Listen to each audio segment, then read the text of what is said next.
Afternoon, everybody. Happy Tuesday. I am so excited to be here with you today. We are going to talk about SAVVAS for high school science. How could you not be excited about it? I am currently in a different get-up today. It is 16 years to the day since the Red Sox won the World Series in 2004 and broke the curse of the Bambino, so I'm doing my best Johnny Damon impression today, and if you don't know who that is, give him a Google search, Johnny Damon Red Sox, and you'll see that I'm doing my best, I promise you. We have an awesome presentation / training for you. It's going to be great. We have an all-star team of experts here for SAVVAS for science, and I'll do my best with Google Classroom to make sure that you and your students are successful through this program. So I'm going to do some introductions. So first we have Lacey Eccles. Lacey. Hey everybody, I'm Lacey Eccles, and I am the K-12 Science Lead here to help support you in SAVVAS and science. All right, and then we have Charlotte Ivy. Hello, I am the K-12 Science Instructional Coach, and just like Lacey, we're here to talk about how we can help you with using SAVVAS in your virtual science. Then we have Dr. Jacqueline Walton, or Dr. J. Hey, I'm Dr. J, and I'm here to support you from SAVVAS to support you with your science curriculum. And then we have Kelly Palsrock, who will be behind the scenes running the slides today. Good afternoon, everybody. I'm Kelly Palsrock with SAVVAS, and I'm going to do some work with you today on the Realize platform. All right, so without further ado, we are going to go ahead and get started. If you have any questions, please let us know in the chat. We'll be monitoring that, and we'll get those addressed for you, either in the chat or live here on video. And please let us know what you teach, what school you're at. We are so thankful that you're here with us today. Great. Let's get started with our high school SAVVAS science training today. Part one, we're going to take a look at the SAVVAS platform. This is our landing page for the Realize platform, and I just wanted to take you... Kelly, I'm so sorry to interrupt you. I forgot to do the video from Dr. Carmen Coleman. Oh, I'm sorry. I know, Lacey gave me some love in the chat, and I'm not the host with the most anymore. So I'm going to go ahead and do that video really quickly. I'm so sorry. All right. Sorry about that. So here's a message from Dr. Carmen Coleman. I'm excited to kick off a series of trainings this week focused on the SAVVAS Realize digital curriculum and our resources here in JCPS. So, as you know, any resource that we use has to be viewed with a very critical eye to make sure it aligns to standards, to make sure it is aligned with our work in racial equity, and to make sure that it's appropriate for our students and the kinds of learning experiences we want for them. We certainly weren't anticipating the purchase of a digital curriculum, but the context we're in requires that we continue to think differently, and we hope that this product will help to ensure a level of equity for our students in the virtual context, as well as a good tool for you as teachers that can be modified as much or as little as you'd like. So I'm appreciative that our two teams have come together, and I think the sessions this week that you can watch live or recorded will be especially helpful moving forward. Thank you for all you're doing for our students, and please don't hesitate to reach out when you have questions or ideas even that would make this time even better for all of us. Thank you. All right, Kelly, you are good to go. Sorry about that. All right, thank you. So let's take a look at our SAVVAS Realize platform. I just want to spend a few minutes giving you a brief overview of what you'll find on the platform, and I'm sure in the future we will do some more in-depth professional learning videos on this. As you can see, we have a Browse tab here. This is where all of your courses will be housed, and this corresponds with the Browse tab up here. If we move over one, we have our Classes tab, and we also have our Classes tab here. This is where you will find the classes that you have throughout your day, and you will also find all of the assignments that you give your students. as well as discussions that you might want to have with your students. This is the data tab up here. We also have a data tab down here.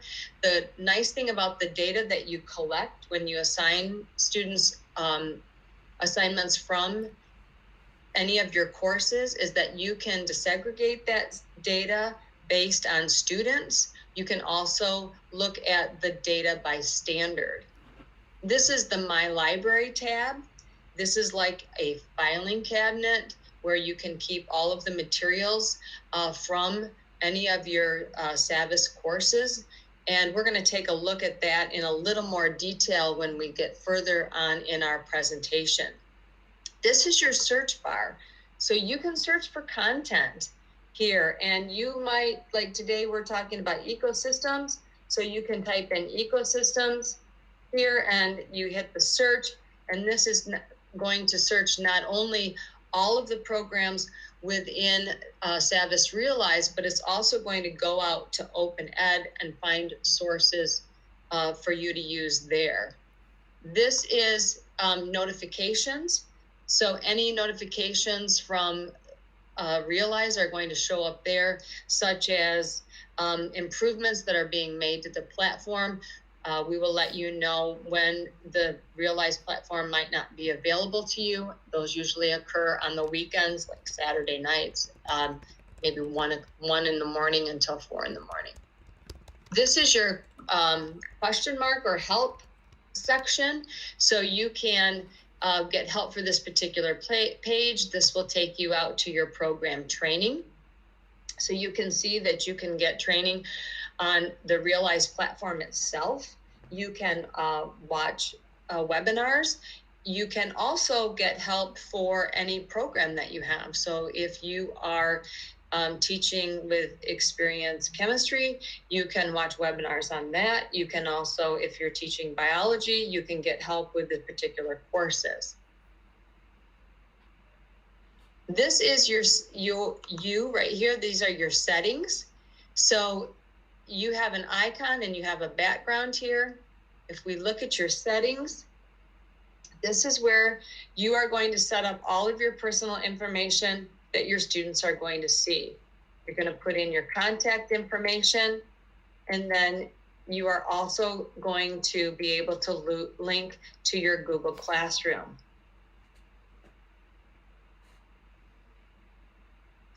These are the programs. So any of the programs that you want your students to have access to, you're going to choose these in this section. You always want to make sure that when you're doing that you hit save, so you keep those for your classes. There's a save button at the top and one at the bottom.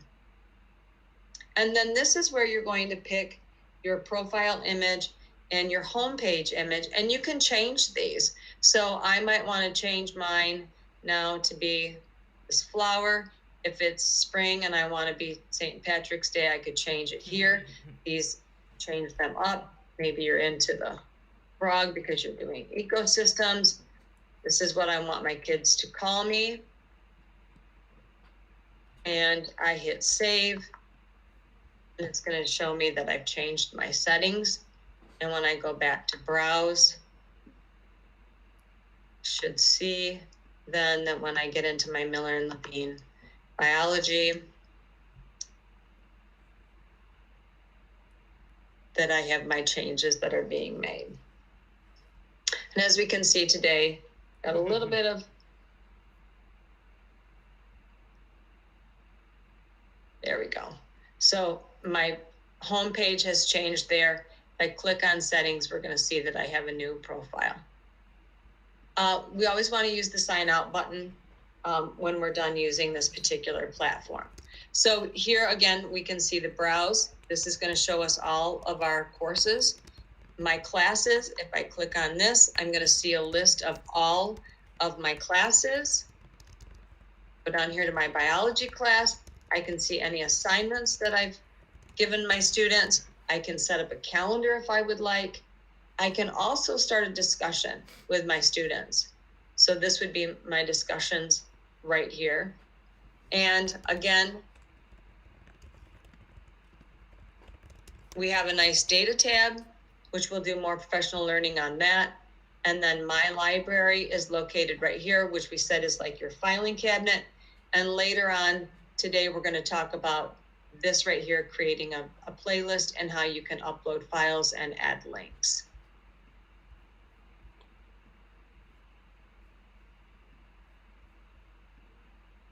So now we'll talk about integrating the SAVVAS content into your instructional design. And I'm going to pass it off to Lacey. Lacey. Hello, everyone. So before we start to dig in to actual SAVVAS and science, I kind of want to refresh everybody on the story that an NGSS standard tells us. So pay quick attention to the difference in the verbs used in NGSS. That's what tells us the story. Gone, y'all, is the conception of science education as this abstract recall of facts. Kids can Google that.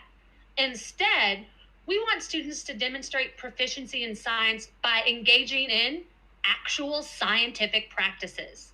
So in this case, if we look in that blue box up here, the science and engineering practices, we're talking about developing models, designing solutions, constructing arguments, etc. And so the resulting implications for classroom practice could not be greater. An important instructional shift with NGSS is changing from simply telling students the information that they need to know to letting them figure it out. So students then go from that learning about to figuring out, and that's critical. Each standard in the NGSS, just as a refresher, combines 3 dimensions. So remember, we have the practices, that's the doing of science, the cross-cutting concepts, and then the disciplinary core ideas.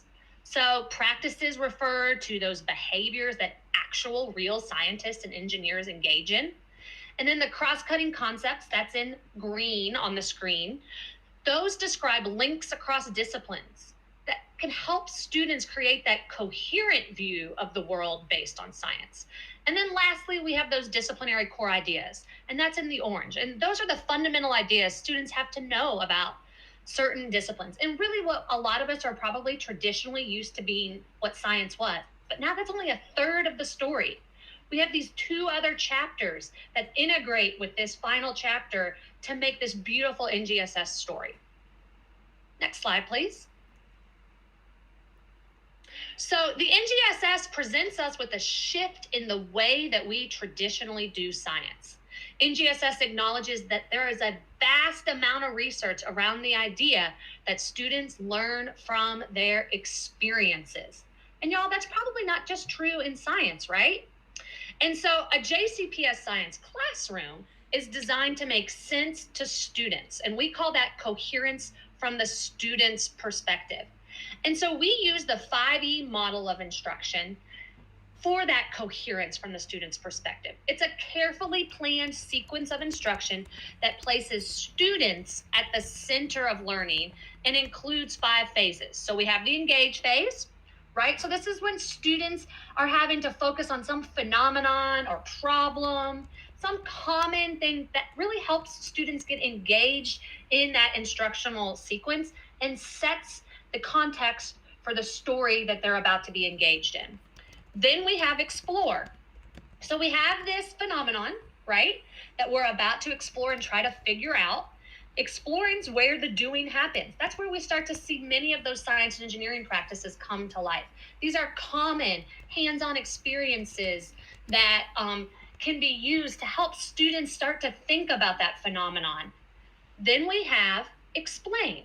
So explain is where students are going to use resources and information, as well as important each other, to construct and construct or revise their evidence-based models and explanations.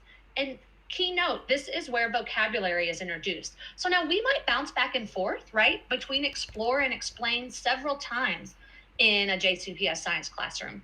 We might have done some exploring, then we're starting to make our evidence-based model, and we realize, ooh, we don't have enough evidence to explain that phenomenon.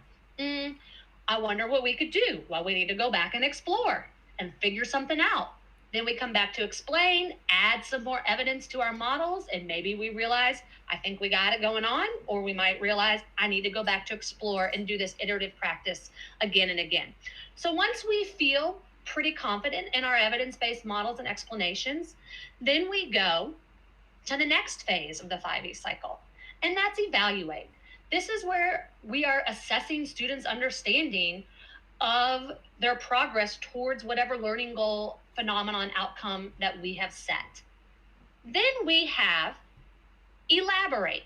Now, evaluate and elaborate could differ in order. You might elaborate before you evaluate, depending on what your elaborate is. So once students have constructed explanations of their phenomenon, it's important to involve them in further experiences that ask them to apply or extend or elaborate on what they're already learning. The 5E model of instruction, guys, promotes active learning. Students are involved in more than listening and reading. They learn to ask questions, they observe, they model, they analyze, they explain, they draw conclusions, they argue from evidence, and talk about their own understanding. This is where students are working collaboratively with peers to construct explanations, to solve problems, and to plan and carry out investigations. It's really important to avoid front-loading and to instead allow students to develop an understanding through engagement and exploration. These experiences allow students to understand the concept and even define it before a term is presented. This gives students the opportunity to discover the concepts on their own and actually something to connect those terms to. So we have the standards and we have a framework for implementing those standards. So where and how does SAVVAS fit into this entire puzzle? So planning for a virtual academy is gonna look different than planning for brick and mortar instruction. The science instructional resources, Edmentum, possibly eSchool, will need to be used along with SAVVAS to fulfill the demand of high school courses and the standards, as well as that 5E lesson design. So knowing that, what resources might you need in order to plan for this virtual academy instruction? Well, first we're gonna need the standards, right? And those are going to be linked on the frameworks, and you're going to need to identify, so what are those science and engineering practices and cross-cutting concepts and disciplinary core ideas that need to be woven together to tell that story? Also, on the PowerPoint, those NGSS standards are linked right here on the number 1 as well for ease of access. So now we know our standards. We're going to want to move to the frameworks, which includes that driving question for the unit. It includes links to additional instructional resources, links to the standards. And so the frameworks are also going to be linked here under number 2 for ease of access. So I know my standards. I've looked at what JCPS science resources are there. Now the question is, how can we use SAVVAS to design this coherent story for our students? So linked on number 3 is a document that we created in collaboration with SAVVAS that takes those critical science instructional elements, right? So those 5Es, the science and engineering practices, scientific vocabulary, et cetera, and shows where it appears in that SAVVAS platform. And so you're going to want to use that resources when planning. All right, so finally, it's time to put it all together using the instructional framework, those 5Es. So now that we kind of have a planning cycle, what's another way I might think about planning for virtual instruction? Charlotte, could you help us out with that? Sure, Lacey. So we're going to dive into the SAVVAS unit ecosystems. And in this first lesson, reviews middle school standard MS-LS 2-3. Develop a model to describe the cycling of matter and flow of energy among living and non-living parts of an ecosystem. So teachers will need to think about pre-assessing students what parts they need to use, if any, of this particular lesson. SAVVAS has chapter opener, e-text case study that we will use for our engage, and it's going to be a unit level engage. SAVVAS does not always come back to the chapter opener in every lesson, so you will need to make sure that you provide opportunities for students to come back to this case study throughout the unit. Since lesson 1 is a review of middle school, let's move to lesson 2 to think about our storyline. So we're going to look at a single standard here, and this is a high school standard. And this particular standard is LS 2-4, using mathematical representations to support claims for the cycling of matter and flow of energy among organisms in an ecosystem. This standard is one of 5 that is bundled together in our biology unit, Matter and Energy and Ecosystems. Using the frameworks, SAVVAS, the standard, and the 5E instructional design, I'm going to look at developing a storyline for our students. Here is a 10,000-foot overview of the storyline might look like. SAVVAS breaks their platform into different sections that have some similarity to the 5Es. They have a chapter opener, a connect, investigate, synthesize, and demonstrate. Let's dig into the program and see how to build this storyline. So this is what the SAVVAS unit Ecosystems looks like. You can see there is a chapter opener once again, which is the unit level engage, a lesson 1, lesson 2, lesson 3, a topic close folder, which is a unit level evaluate, and an enrichment folder, which really has intervention activities in it. We're going to just walk through what we may use out of lesson 2 to create a storyline. Kelly, can you show us what this unit looks like? All right. So let's go back to our Realize platform. And we see here that we have our Miller and Levine biology, and this is our table of contents. And we're going to go down here to chapter 4 ecosystems, and I'm going to click on that. And as Charlotte said, we have our chapter opener, we have all of our lessons, our chapter close, and then our enrichment folder. And notice it looks a little different from the PowerPoint because I prefer to have mine in list view. She showed the thumbnail view for this, and that's just a quick toggle depending on what you prefer.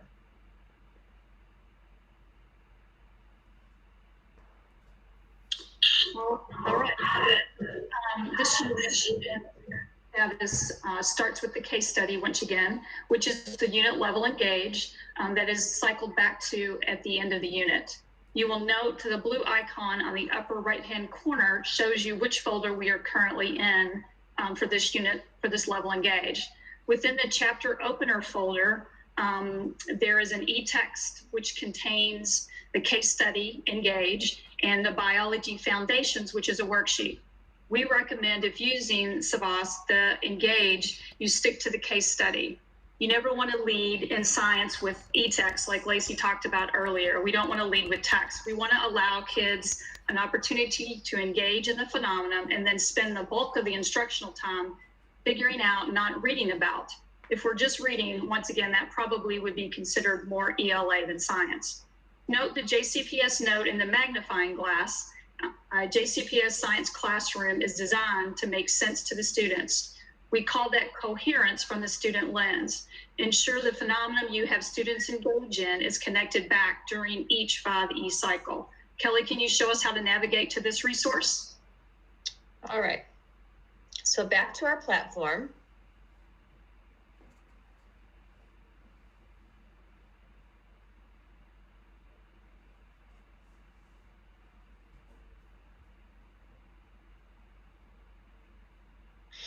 And one thing I wanted to show you is that we can rearrange this platform so that I don't have to click down to chapter 4 all the time.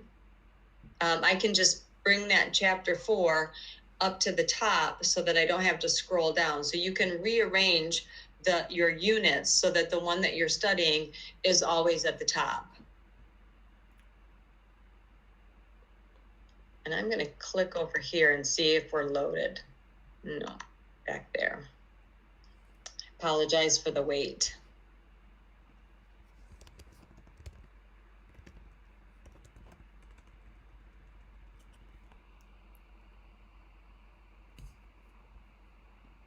Try and refresh it.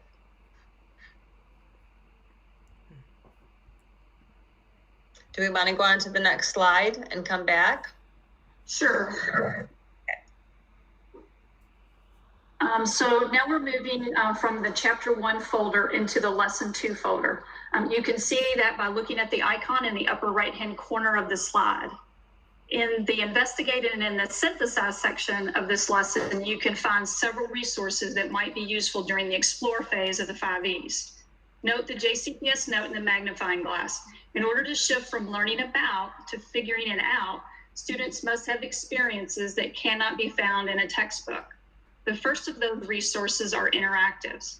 In this case, the interactive ecological pyramids is a simulation to investigate the 3 types of ecological pyramids. Interactives in SAVVAS are traditionally slides with additional information, some opportunities for students to drag and match, answer multiple choice and short answer questions. Kelly, let's go ahead and go to one more explore, and then you can go back and show us those resources. All right, let's see if we can if we can get this to load.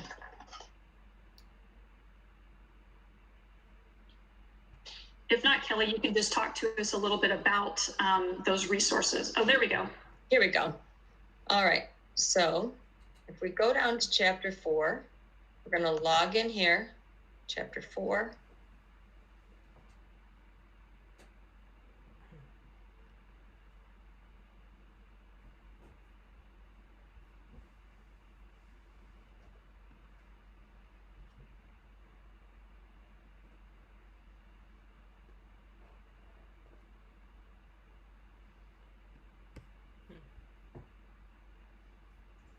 Kelly, it seems like we're having a problem loading. Maybe you can just talk to us a little bit about those 2 resources. The case study, when we open that will be an e-text. However, it does have some interactives, and there's a launch in that teachers can take a look at. And then under the investigate tab, there's an interactivity. So there we go. We're opening finally. So the chapter opener right here, this is where we're going to find the e-text, and that one has some. When you read through it, if you scroll down far enough, you will then be able to see that there are some launches, and it's more than just the kids reading about, but there will be some interactivities in that particular e-text. Then when you get into this lesson 2, the energy flow in the ecosystem, now you're going to see the connect, investigate, etc. And here we're getting into the interactivities that we discussed. And this is where the kids are going to be asked certain questions. They have some instructions here where you have the drop down. And the nice thing about this is they're asked to fill in different levels, and they're always allowed to kind of check their solutions. And then down here in the corner, there are tabs that are going to then bring on the next set of activities for the students. And notice when we use the platform, we want to use this arrow here to back up or to exit out of that particular activity. Kelly, while we're in, do you want to go ahead and show them the science skills activity as well, and then I'll talk about it? Certainly. The science skills activities are down here under the synthesize. So here's one of the science skills activities, which is a food web. And then we also had picked out this Explorer Journal problem-based learning science activities. It's a food webs and invasives. And this is the worksheet that goes along with it. And you can see the icons here on those. We can try and click in here. And again, you can see that you have the introduction and instructions here. And down here, it tells us that this is just a one-page activity. Up here is the check mark that allows the kids to see their progress. And also this is where, if you're having them turn in these assignments, they want to make sure, the kids want to make sure that this is what they're checking to turn that in.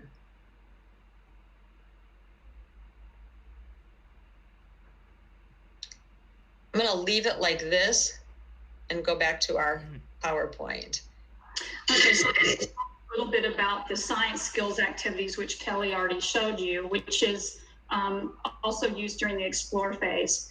The first of which is called Food Webs. And in this interactive, students click to discover the many different food chains that make up a food web.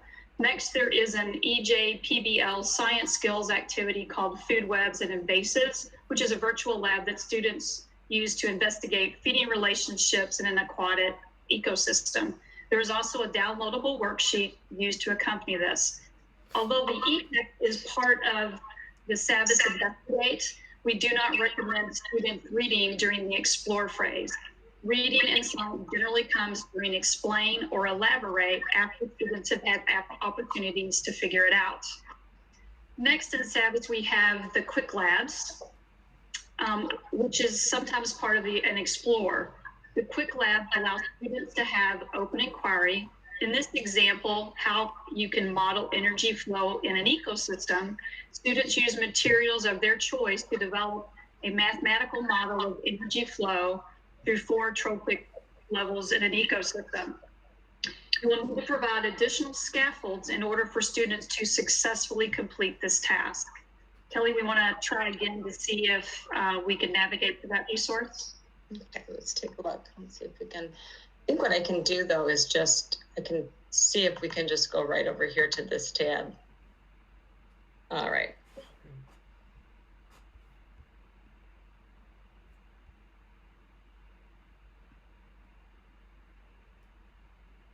So here's our quick lab right here. It's under the Investigate tab.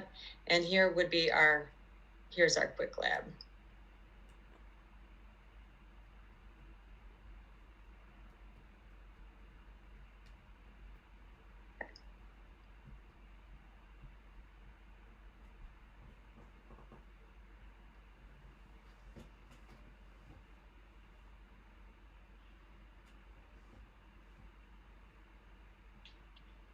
Okay, so back to the Investigate section of this lesson, you will find several resources that might be useful during the explain phase. The e-text may be used to help students build additional understanding. You will need to allow students time to cycle back to the unit level phenomenon, what's to blame for the bloom, which is what we began with, because it's critical for students to be able to maintain that storyline. Note the JCPS note in the magnifying glass on this slide. In this phase, it is important that students are collaborating with each other and building on each other's ideas as they attempt to construct an explanation of the phenomenon they observe. Remember, during the explain phase, students are making sense of what they explored, and it will be important to provide synchronous opportunities for them to engage in science discourse. Our JCPS Science website has many strategies on how to accomplish this in a virtual setting. Please check that out for more information. Let's take a look at how to navigate to this resource. All right. And just by looking at this picture, I just want to point out that in this e-text, this is the launch button here that will launch an interactive activity with this.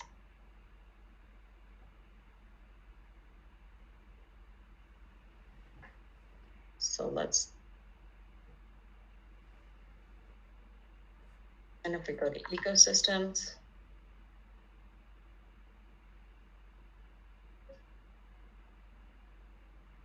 and we're here in lesson 2, and we're in investigate, and it's right here. This is the e-text. So we're circling back to this. And this would be the e-text energy flow in ecosystems. All right, thanks, Kelly. So we're going to move to the demonstrate section of this lesson, and you can find several resources that might be helpful once again during the explain. The e-text lesson review questions are set up for students to respond individually, but we think it's a good place to allow time for student discourse. During the explain phase, once again, students need to have opportunities to make sense of what they've explored, and they need to be able to, once again, engage in that science discourse. And once again, you can check out our website for some of those strategies. So Kelly, it looks like you have us in that review section. Anything else you want to say about that? Of the lesson review section, it will it will give you the standards, first of all, that are being addressed, and then also it will give audio to the students if they need that, and then they can write answers in their notebooks if you'd like to have them do something asynchronously before they come back together as a whole. They can write their thoughts in their notebooks prior to coming back to class. All right, thank you, Kelly. So once students have made sense of the content learned, and remember the content learned is dimensional according to NGSS, it is time to provide opportunities for assessment. There are two different forms of assessments, and they're demonstrate, and one is the e-text lesson review, which we just used, and then there's also a quiz. So we use the e-text lesson review in the explain phase.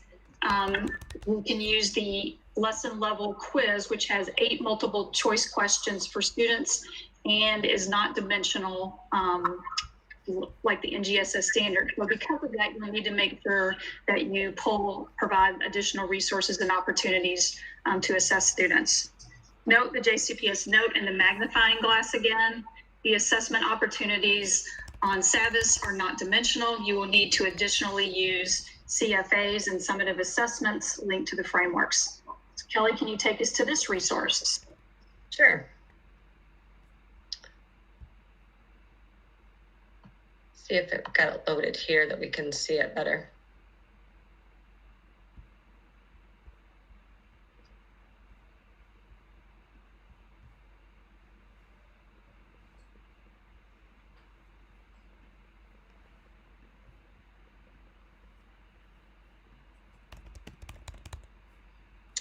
So if we go down here to the demonstrate,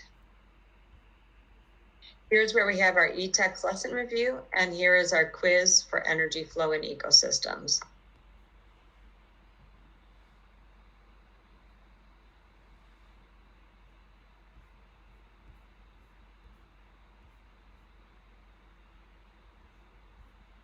And if we start our quiz, like Charlotte said, there's 8 questions.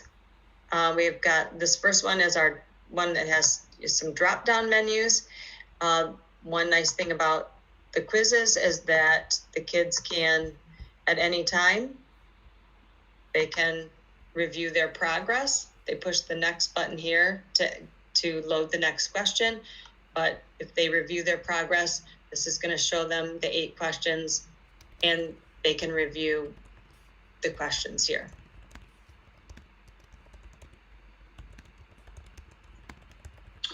All right, so let's just take a quick look now at lesson 3. You'll notice there's no new engage. The explore has an interactivity. The explain has a performance-based assessment called can algal blooms be useful?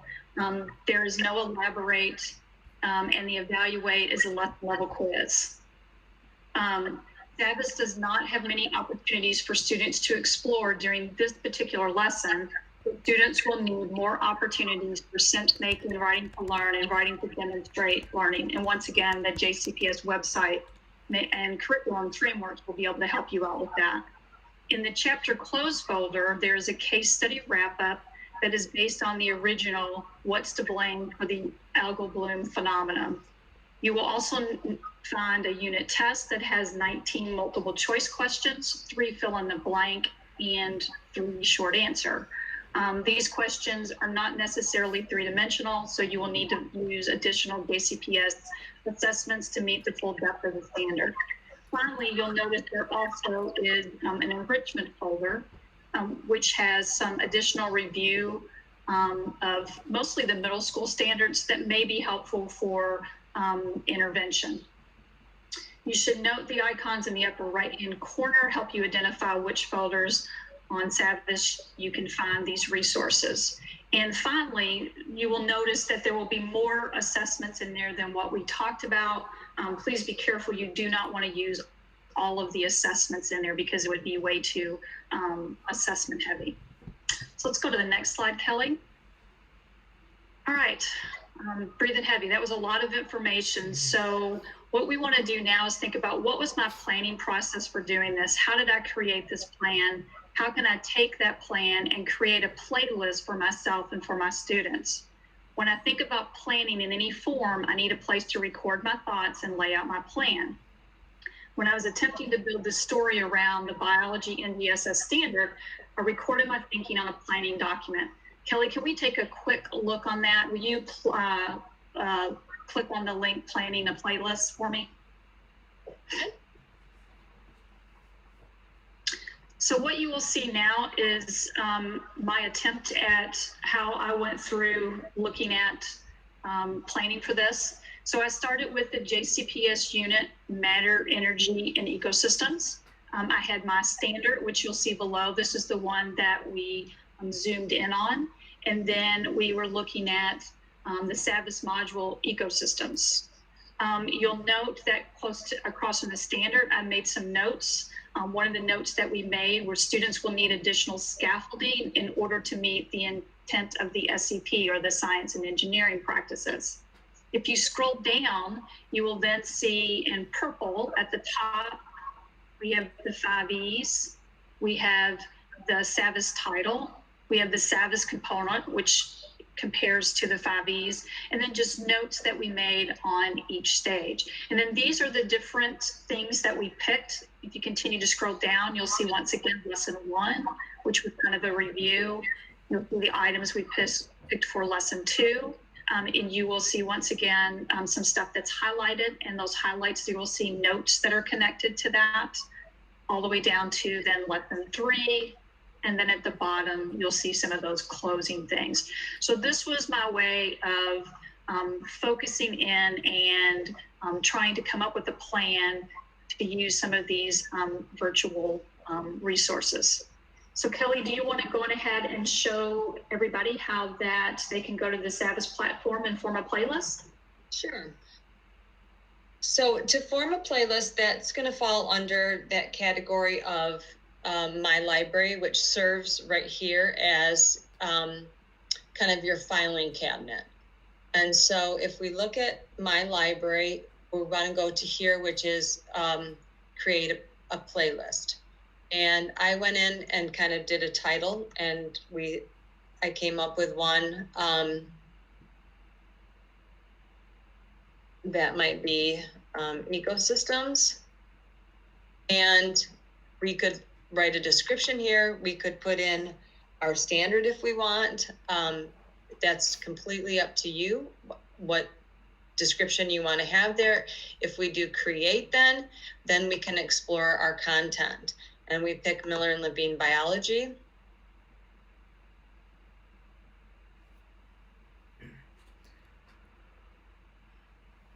And then we're going to come down here to chapter 4.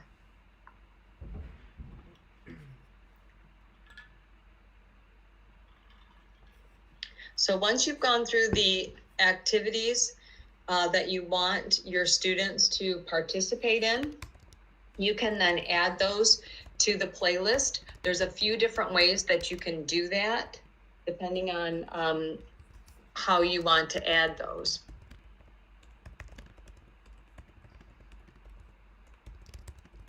So let's go into, I'm going to pick lesson 2.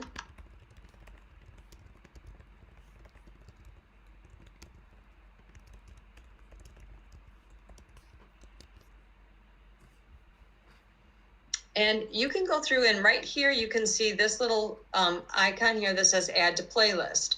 So I can go through and I can add those individually to my playlist. If I come over here, I see add all to playlist. So if I start checking the boxes, so if we looked at some of the things that Charlotte discussed today, we looked at the investigate. We also looked at the quick lab. We looked at these 3 activities under the synthesize. And then we also looked at, maybe we want this quiz and the e-text under the demonstrate. If I come back up here, I can add 7 selected items to my playlist. Now I come here and I'm going to select my playlist.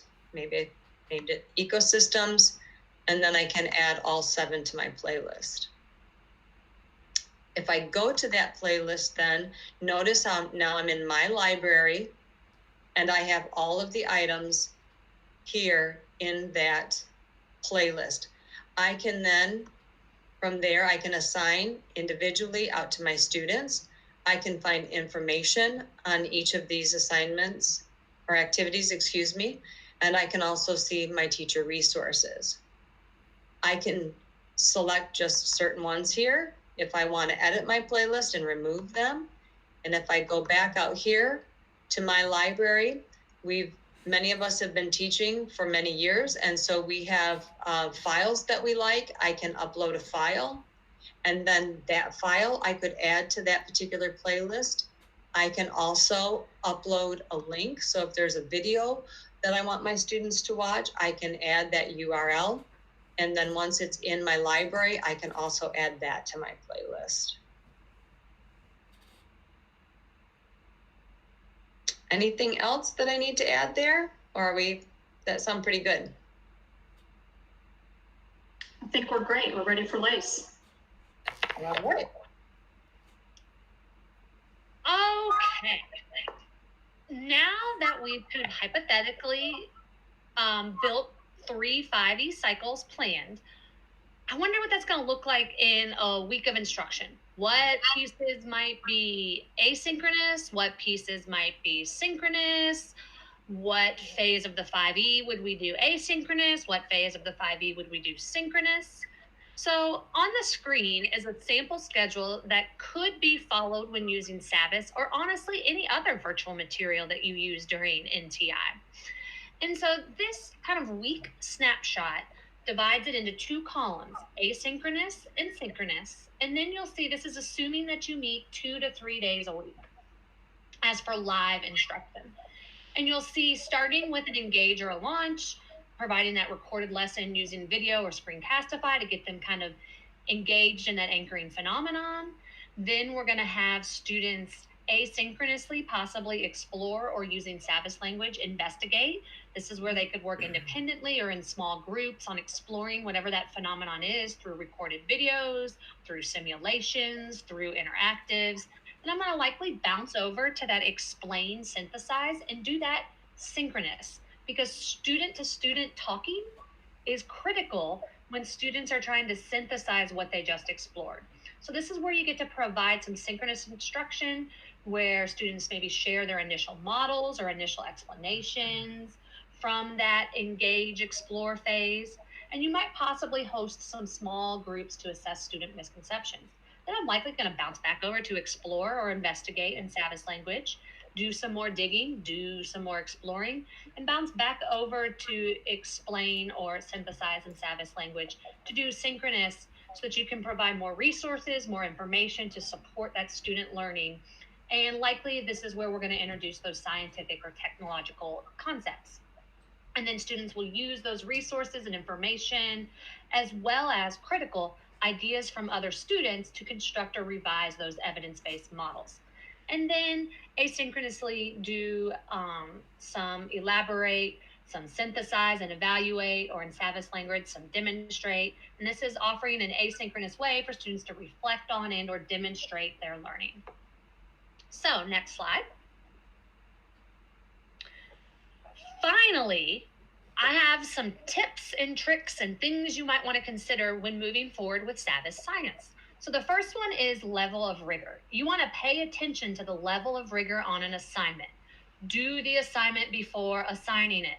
This is a true statement in brick and mortar class. It's a true statement in NTI world. Do the assignment before assigning it. Let me say that one more time for the people in the back. Do the assignment before assigning it. You'll notice in the high school example that we gave that first lesson was middle school content.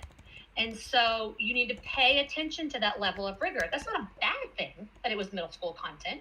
In fact, it was likely a good thing. The last time the students had seen that content is 7th grade, and now we are in 11th grade. So chapter 1 was still important, but knowing why we're doing chapter 1 in that is important, or lesson 1, I believe is what it's called. Then SEPs and CCCs. Those SEPs and CCCs, guys, so those science and engineering practices and cross-cutting concepts, those are 2/3 of the assessable standards. 2/3. So we're not just talking about facts anymore. 2/3 of the accessible standards are the practices and the sense-making lenses. So you're going to need to use additional resources to meet those expectations. If you're not asking students to identify the limitations of a model and talk about how the components of a model interact, that's from the science and engineering practice of modeling. You're going to have to pull in additional resources. And so while we're talking about pulling in those additional resources, when teaching a unit, don't forget to use the virtual resources on the JCPS Science website. There's an entire page on the science website dedicated to science and engineering practices and the resources that you might be able to use with students. There's an entire page on cross-cutting concepts and the resources you might be able to use with students. So pay attention to that. And then lastly, materials. As Charlotte had noted, there are several SAVVAS labs that require students to have specific materials in order to complete them. And so going back to that, do an assignment before assigning it, you need to pay attention when you're doing that assignment or looking at an assignment before assigning it to what materials are required of students. In the bottom right-hand corner on this slide is a SAVVAS fact sheet that you can peruse when you have some downtime. So let's look at one last thing to consider. Next slide, please. So as you think about SAVVAS and the courses that you teach, take note of what is available within SAVVAS.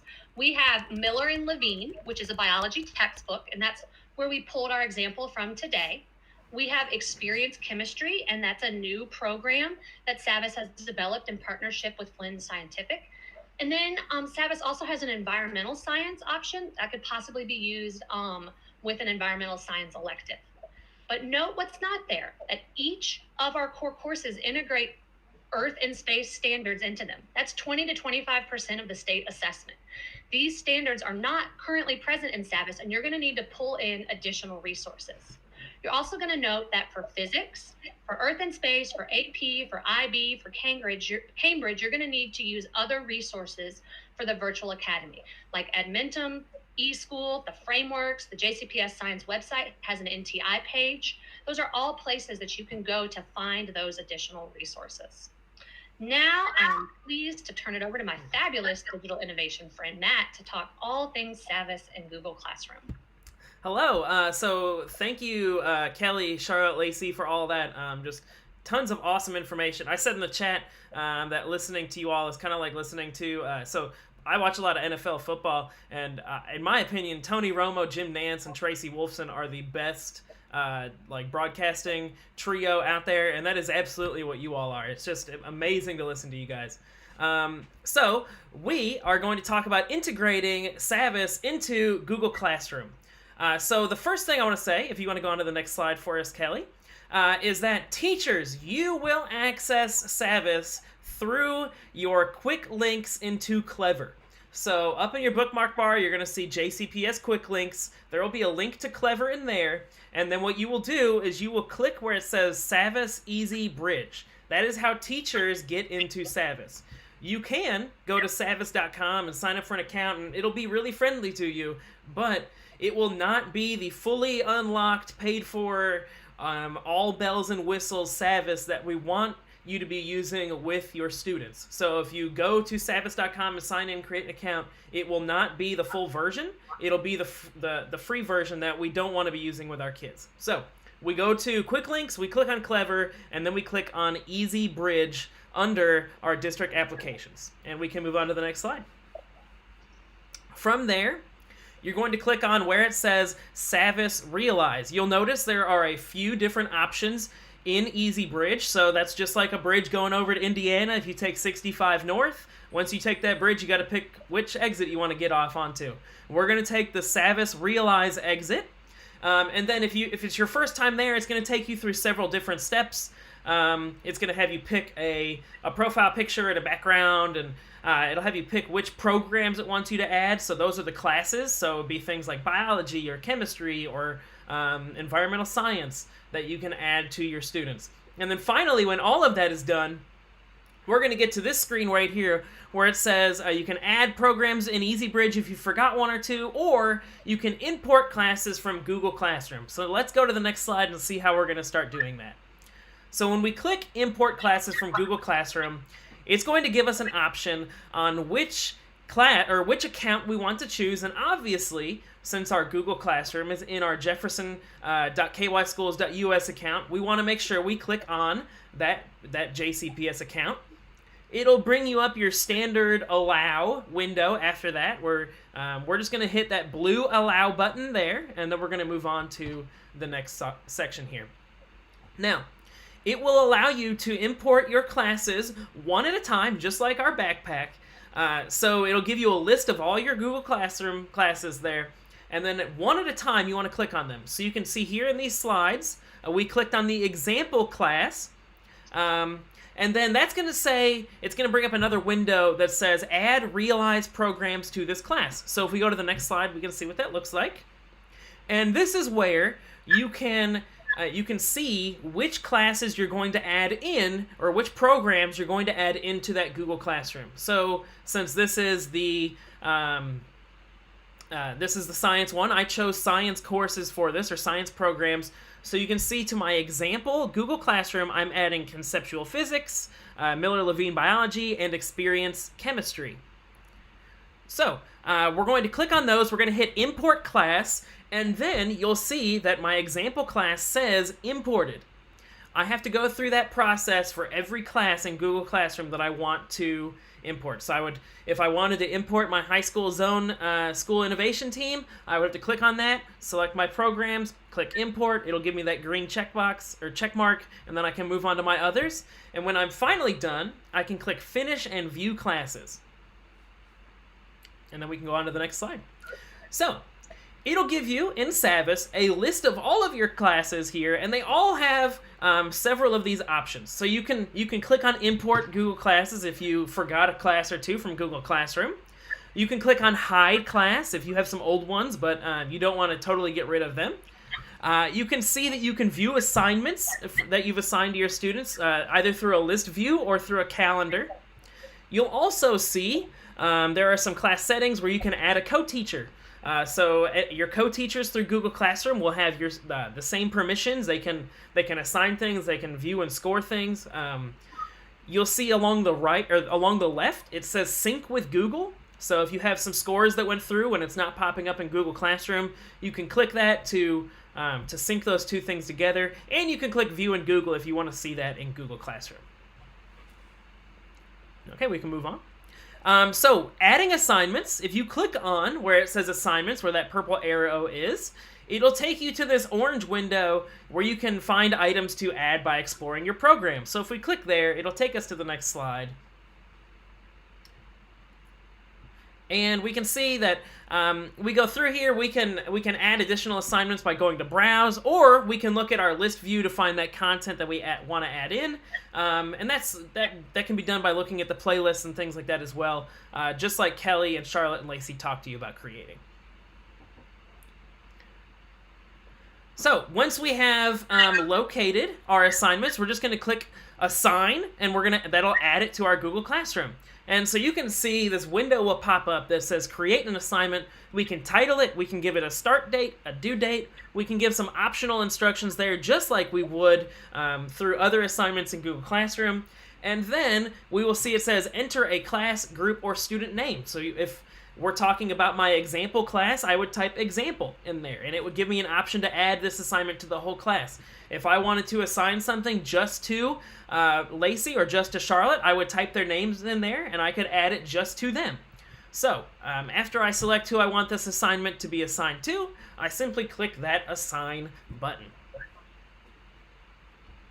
Now you can see that there are a few ways to view your assignments with your Google Classroom. You can view it as an entire class, which is the picture that we see up in the top left.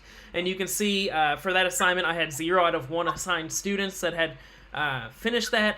Or we can view that assignments by student, and it'll show you each student and whether or not they have completed it. And if a student has not gone in to see this lesson yet, you can see that it says needs to connect to Google Classroom. So that'll mean that your student has to go into Google Classroom and click on a SAVVAS assignment to get themselves set up to where they can complete these assignments.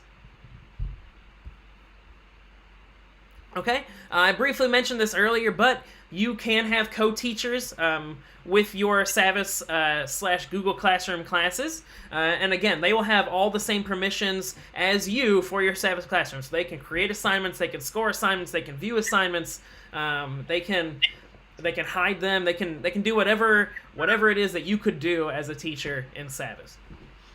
So let's go along to the next slide and take a look at what it looks like for your students. Remember, you go into SAVVAS through Clever. Your students will always access SAVVAS through Google Classroom. So, if your student goes to Google Classroom, they will see under classwork the SAVVAS assignment that is there. So in this example, Danielle assigned an assignment called Parallel Lines. So if I'm a student trying to complete that assignment, I will go in, I will click where it says Parallel Lines, and that will take me directly to SAVVAS as a student. And you'll see that it says there's an option in there that says take me there now, or it'll direct them there in 5 seconds. If your student is just doing this for the first time, it will ask them which account they want to go into SAVVAS as. And, just like you, your students want to use their jefferson.kyschools.us account because that's what everything is done through, because they're students. So they click on that, they would hit the blue Allow button, and then they would move on. Now, it's going to give students some options here as well, just like you would experience your first time through SAVVAS. So they can click their preferred language. If we move on to the next slide, we can see that they can also pick a profile icon and a background image, and you'll see that these are all pre-populated. It doesn't give them an option to upload their own, so you don't have to worry about any inappropriate pictures. I like it as a teacher because I don't have to be creative with something funny that I put there or anything like that.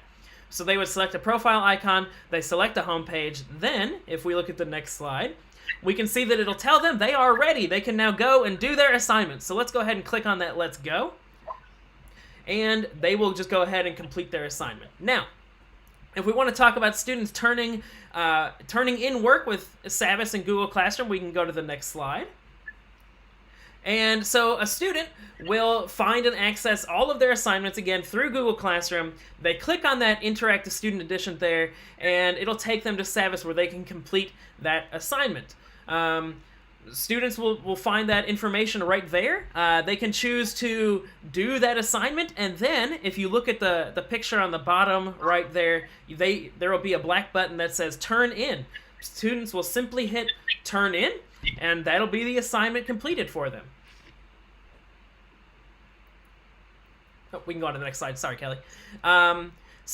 Students can also, if they want to, just like in Google Classroom, they can attach a file from Google Drive or from OneDrive or from their computer. So if they have any pictures or anything else that they need to attach to that assignment, they can do that there. And then again, they simply just hit the Turn In button, just like on Google Classroom. And, obviously we would hope that students would know to click the Turn In button, but we all know in NTI or regular instruction, students never hit that Turn In button. So make sure that they do hit that. It'll give them a warning. It'll tell them that when they hit this, the teacher will not see any additional work that they do after clicking Turn In. So students need to make sure whenever they turn it in that they are finished with it. Just like in Google Classroom, where once a student turns it in, they can no longer go back and edit it. It is the same here. So as soon as the student hits Yes, Turn It In, that Turn In button will turn into a Turned In notification, and they can no longer click on that to finish anything else. And they will be able to see that next to the assignment it says in green, completed. And then they can then wait for the score from you. So, if we want to talk about grading work with SAVVAS and Google Classroom, we can go on to the next slide and see how that is done. So as a teacher, you can simply go to that assignment. You can add comments to it just like you would in Google Classroom. You can click where it says Review and Score, so you will open that assignment for that student. You will be able to give it a score, and then you can send that score to the student. Anything scored in SAVVAS will automatically update to Google Classroom.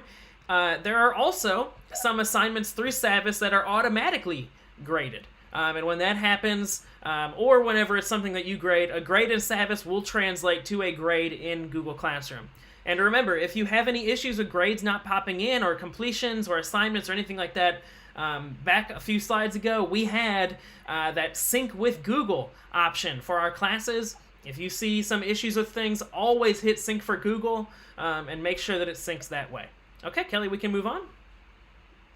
As a teacher, we wanted to give you some support. So we've had a tip sheet for Google Meet. We've had a tip sheet for Microsoft Teams, and now we have a tip sheet for SAVVAS support. This is linked in the comments, and I believe if you click where it says SAVVAS tip sheet, it will also take you to that link as well. We do have more links on there now than this picture is showing. This picture is a little old, but we want that to be a one-stop shop for any SAVVAS trainings, any SAVVAS troubleshooting, or any SAVVAS support that you may need. And then I think we can move on. So that is our training, our presentation. So if you have a SAVVAS science question, Kelly Palsrock is your person. If you have a JCPS science question, you can email Lacey or Charlotte. And if you have a JCPS digital innovation question, or you need some tech support, please email me. My name is, I go by Matt, but it's matthew.bulka@Jefferson. And on these slides, if you click on our names, you can see that it links you to directly sending an email to these people. Thank you to Kelly, thank you to Dr. J, thank you to Lacey, thank you to Charlotte, thank you to Dr. Coleman, and thank you to Susan Price and Heather Worrell and Robert Moore, and just to everybody that has contributed and has put forth the effort and the knowledge and the expertise in making sure that we can get this rolled out to you and to our students, to make sure that it helps us continue to be successful in NTI and with blended learning as we hopefully eventually see a return to in-person instruction. Anybody on our panel have anything to add? No, just that you are the king of all hosts, man. Oh, thanks. You do such a fantastic job, and we are so thrilled to be here and support you guys. So if you need us, give us a holler. All right. Well, thank you all for tuning in. Please, again, our emails are linked on this slide. One more time before we leave, I will give you the link to this presentation in the chat. And again, thank you everybody for everything you've done to get this SAVVAS rollout going. And please let us know how we can help. Have a great week.